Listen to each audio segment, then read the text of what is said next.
At 60 also you have romance in your life. तो मैंने fact बताया, मेरे को आके सिर्फ वही माँ ही कहना था। বলিউডের পর্দার বাইরেও থাকে অনেক না বলা গল্প। সাম্প্রতিক সময়ে টুইঙ্কেল খান্না ও কাজলের নতুন টক শো টু মাচে হাজির হয়ে সেই গল্পের কিছুটা উন্মোচন করলেন আমির খান ও সালমান খান। দীর্ঘদিনের সম্পর্ক, ভুল বোঝাবুঝি আর বন্ধুত্বের নতুন সংজ্ঞা, দুই তারকার খোলামেলা কথোপকথনে দর্শকরা পেলেন এক ভিন্ন স্বাদ।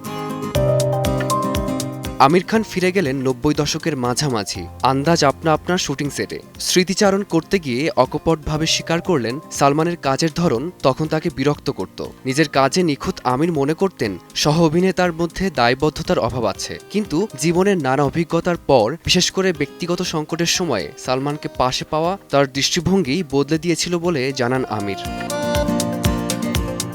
অন্যদিকে সালমান খান বিষয়টি ব্যাখ্যা করলেন এক ভিন্ন আঙ্গিকে।